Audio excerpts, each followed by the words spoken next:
এবার সাকিবের বিরুদ্ধে মুখ খুললেন বুবলি। বাংলাদেশে ফেরার পর বুঝতে পারেননি তার জীবনে অপেক্ষা করছে আরও কঠিন এক অধ্যায়। যুক্তরাষ্ট্রে কাটানোর সময়ও ছিল অনিশ্চয়তার ভরা, কিন্তু দেশে ফিরে সন্তান ও নিজের দায়িত্ব একাই সামলাতে গিয়ে যেন চারিদিকে অন্ধকার হয়ে আসে তার। তবু তিনি হাল ছাড়েননি, নিজের শক্তি ও মাতৃত্বের তাগিদে লড়ে গেছেন প্রতিটা মুহূর্ত। তিনি জানান, দেশে ফেরার পরও সন্তানের পিতার সঙ্গে যোগাযোগ করতে পারেননি। 2 বছরেও বেশি সময় কেটে যায় এই যোগাযোগহীনতায়। অথচ তিনি দাবি করেন, সন্তানের পিতা বারবার বলেন তিনি নাকি সন্তানকে খুব ভালোবাসেন।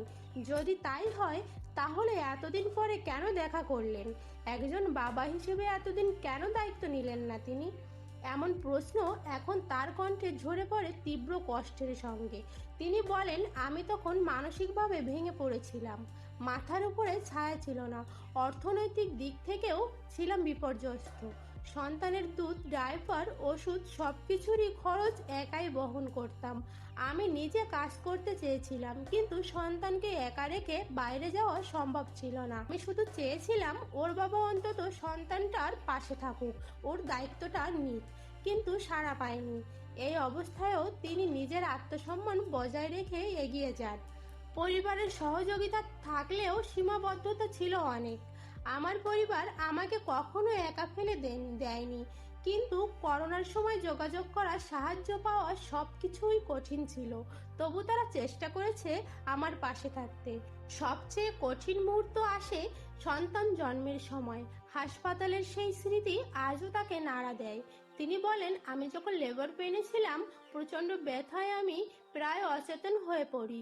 ডাক্তারদের অনুরোধ করেছিলাম আমার বেবির বাবাকে একবার ফোন দিন। আমি জানি না আমি আর বাঁচবো কিনা।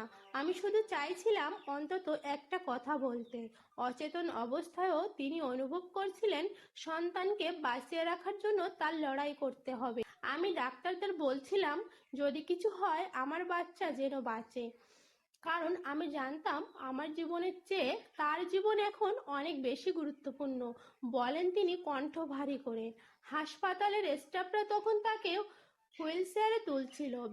ব্যথায় অচেতন হতে হতে তার মনে হচ্ছিল সন্তানও যেন সেই যন্ত্রণায় কাঁদছে। আমার শরীরের ব্যথায় ভরে গেছিল, কিন্তু মনে হচ্ছিল আমার বাচ্চারও কষ্ট হচ্ছে। আমি শুধু চাইছিলাম ও যেন সুস্থভাবে পৃথিবীতে আসে। তিনি আরো বলেন, আমাদের তো আগে থেকেই একটা পরিকল্পনা ছিল, আমরা একসঙ্গে থাকবো, সন্তানকে মানুষ করব, কিন্তু সব ভেঙে গেল এক মুহূর্তে। আমি একা হয়ে গেলাম। বর্তমানে তিনি ধীরে ধীরে নিজের জীবনকে গুছিয়ে নিচ্ছেন। সন্তানের ভবিষ্যৎ নিয়ে তার সব চিন্তা ও স্বপ্ন। এখন আমার জীবনের একমাত্র লক্ষ্য আমার সন্তানকে সঠিকভাবে বড় করা। জীবনের এত কষ্টের পরও আমি শুধু চাই যেন সে ভালো থাকে, সুস্থ থাকে, বলেন এই সংগ্রামী মা।